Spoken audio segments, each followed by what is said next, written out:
Hey, I'm Steve Speck with Exo Mountain Gear, and today we're going to walk you through how to properly set up and fit your K3 Spyder frame. So if you're on the website and you're looking to order one up, there's two important decisions that you need to make right then. And the first one, and most important, is belt size. So we have small, medium, and large belts.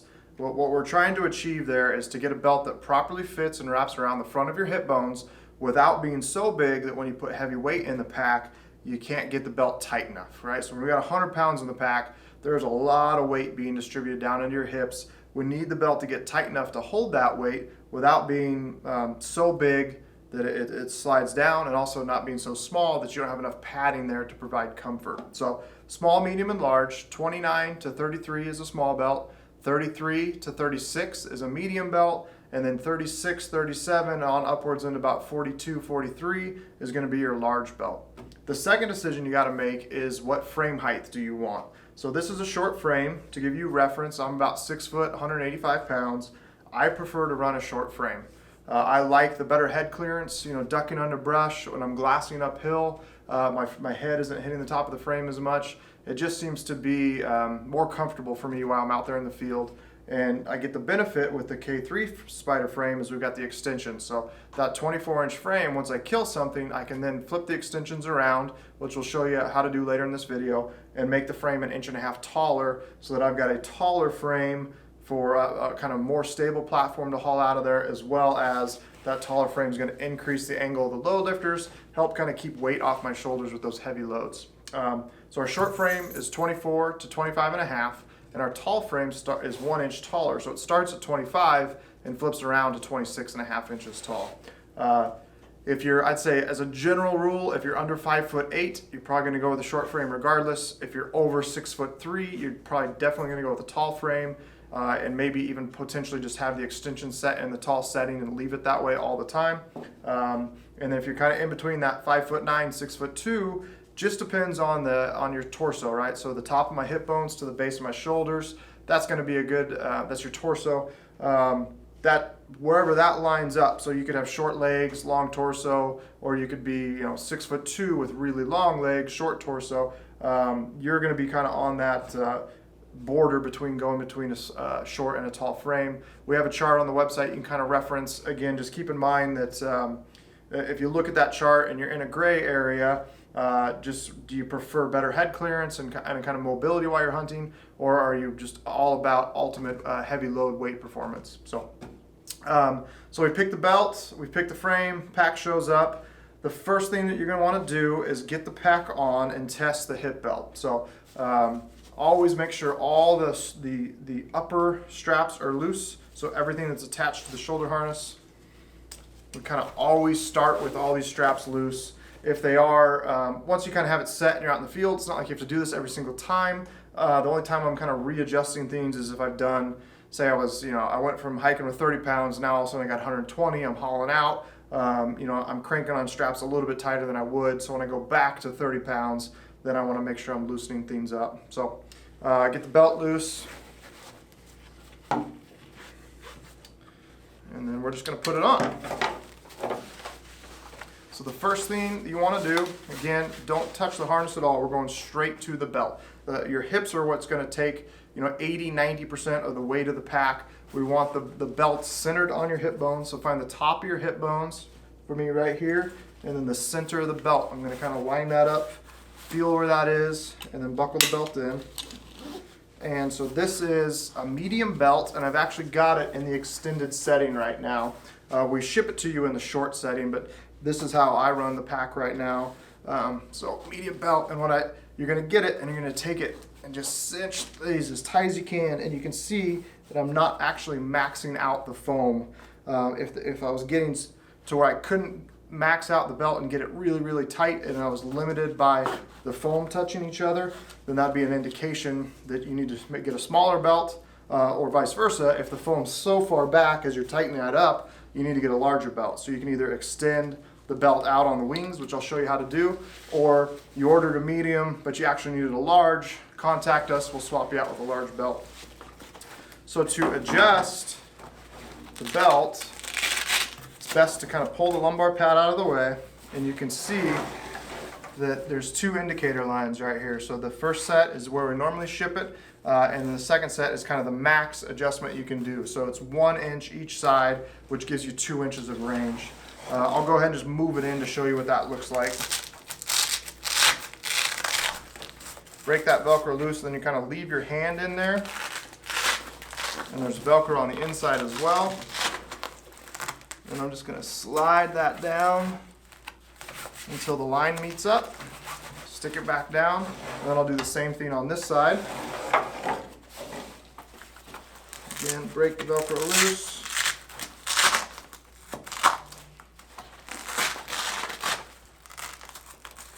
And one thing you can do, you know, if it's kind of comfortable for you, so stuck that down, at either setting, you know, don't be afraid to kind of play with this and feel find what feels good for you while you're wearing the pack. So you may want that foam to wrap a little bit further around the front, but maybe doing that creates a pinch point for you. So you want to get the belt smaller so it sits a little bit further back.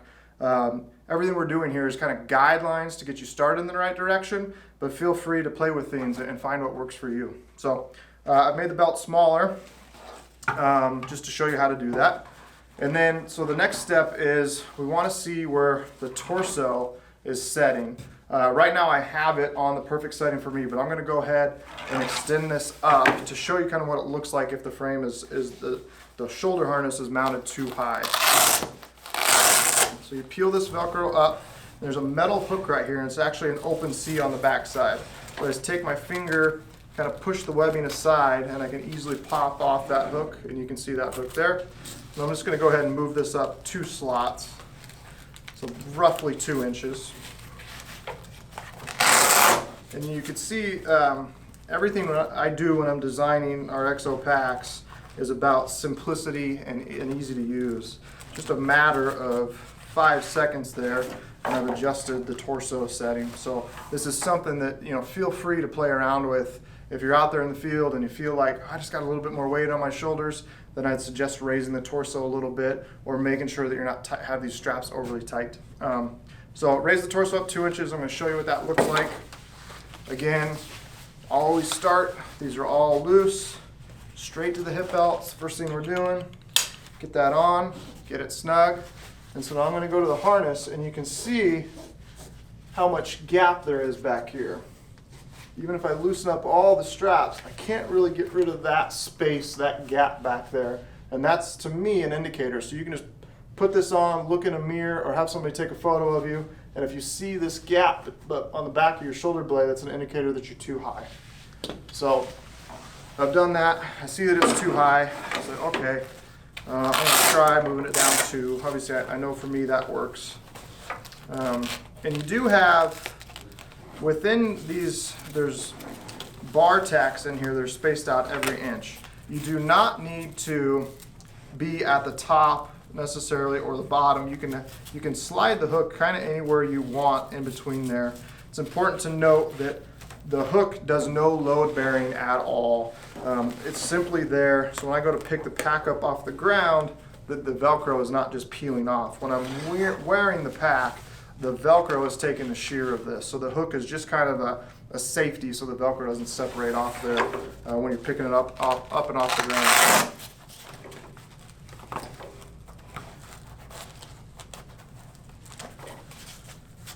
So I move that down 2 slots. Again, everything's loose. Straight to the belt. Get it nice and snug, centered up on the hip bones.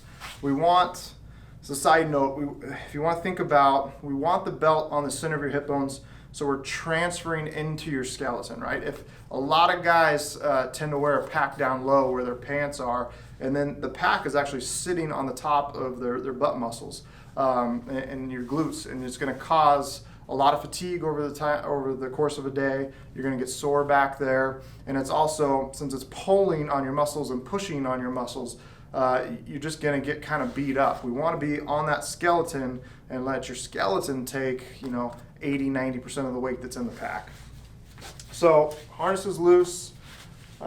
Make sure, it's really critical to make sure your load lifters are loose. If these are tight, they're going to lie to you. So say those are tight, see how I can kind of pull that up and you look in the mirror and go, oh man, my torso is way off. I need to bring it down. Well, it was just simply that you had that way too tight. So nice and loose. Now a good indicator here is that the stitch line where this seam meets should be right near the top of your shoulder. That's going to tell me that we're really close into the ballpark of where we need to be. As a side note, I'm just doing this frame only so you can see things really well. I highly suggest having about 30 pounds of weight inside the pack so that it's going to have that kind of natural sag and kind of sit down into your lower back, and it's going to help you get this torso set better. But feels pretty good to me. I'm going to look in the mirror. You can see that gap back here is basically gone. So the first thing I'm going to do, and one thing that a common mistake I guess I see people do a lot, is instead of buckling the sternum strap and kind of setting the width that they want the harness at, they actually leave this loose, and then they just take the shoulder straps and tighten them up. And you don't ever want the shoulder harness truly tight, not until you get to those 80, 120 pound loads. Do I actually want to have weight bearing on the shoulders? And even then, it's just on the front of my shoulders, never on top. If it's on top, that's an indicator that you need to make some adjustments. Even with 100 pounds, I shouldn't have anything pushing down on me. It's just kind of pushing back into my chest. But guys will take this and get it really tight and kind of pin themselves back into the pack, and then take the sternum strap last and kind of yank on it. And you can just see how everything's not sitting just naturally on my shoulders. You really want to envision the harness just floating on top of your shoulders, and all the weight's on the hips, and the harness is just keeping the pack stable to your upper body, right? So it's not super loose and flopping around, but there's also not a lot of tension on there. Sometimes I'll have a guy email in and say, hey, I feel like there's a bunch of pressure in my back, and my answer is simply loosen up the harness. You've got it too tight. If you're sucking this into your body and you kind of take away your breath, you really don't want to do that. You want to just have this loose. So suck up the harness, sternum strap set where I want. Everything feels good, nice and loose, floating on my shoulders. The last thing you want to do is make sure that you just snug up your load lifters. And the main reason, especially when we're talking about 20 to 40 pound backpacking loads, is just to kind of take up that slack. You can see how the frame kind of can be floppy up there. Simply gonna just snug those up, and now the frame's nice and stable to my shoulders, and that feels really good. So that's basically the gist of getting the pack fitting right. Get the weight centered on your hips, get it nice and tight, and then we're just adjusting the torso so the harness is naturally floating on top of your shoulders. Don't over tighten the harness system. Again, not until do I get to that 80 to 120 pound load am I even considering having weight on the shoulders. The harness is just there to stabilize the pack and keep it from shifting around on you while you're out there hiking. So next step of this is just kind of go into and cover some of the things that you can do to play with the fit. So the first one that I'm going to cover is the lumbar pad. On the K3, we made an adjustable shim back here so that you can play with the lumbar pressure. So I've got the pack, got home, and I opened it up, I got the torso, I feel good about it. I'm going to throw a 50, 60 pound sandbag in this, and I'm going to go do a 1 mile lap around the neighborhood. And I'm going to pay attention to how the pack is feeling, especially in the lumbar pad. So if you're feeling like you got somebody's put their knee into your lower back and there's a lot of pressure there, it's uncomfortable, it's a really good indicator that we need to take out the shim and reduce lumbar pressure. The opposite side of that is if you hike like 400 yards and like, man, I need to just keep cinching the belt, and feel like it's kind of sliding down on you, it's a good indicator that we need to increase lumbar pressure so there's more pressure in here grabbing onto your lower back. So it's very simple to do. Same as adjusting the belt. Come to the bottom of the lumbar pad, flip that up, and you can see the Velcro pocket back here, which is where the lumbar pad gets stuffed in. That's also where the shim slides in. So I'm going to open that up, pull the shim out. It's a little 1/4 inch piece of foam. Again, too much lumbar pressure, take it out. Not enough, call us up. You can order these extra for like $5 on our website. They're an accessory. You can stack 2 of them on here and then slide them in and play with that. So what I would do with that in that sandbag scenario is I do that 1 mile lap, pay attention to how things feel, then go back, make a few adjustments. You want to only do 1 or 2 at a time so you can really see what's working and what isn't. If you do too many, you're not sure what, maybe you raise the torso, but now the lumbar pad feels better for whatever reason. just do small steps and kind of dial in that fit. It's when I'm prototyping, that's how I test, because you can't do like 2 days apart. You really got to go back to back to really feel the subtle differences that are going on. So that's the lumbar pad. Again, the belt you can adjust in and out. So you got small, medium, and large. Make sure you get a proper belt. We want to be able to get that sucker tight, have the foam wrap around the front of your hips, but not so big that you can't get it tight enough. On to another tip is this webbing that we've got on here is for holsters in our hip belt pouch. Do not have that overly tight. When you're wearing the pack, I want you to be able to get your fingers in there. We love having this here for ease of access, but some guys will get that too tight and it kind of creates a pinch point inside the belt and will create extra pressure. So make sure that's always loose, even when you got a holster on there, bear spray, our hip belt pouch, or the rangefinder or camera in it.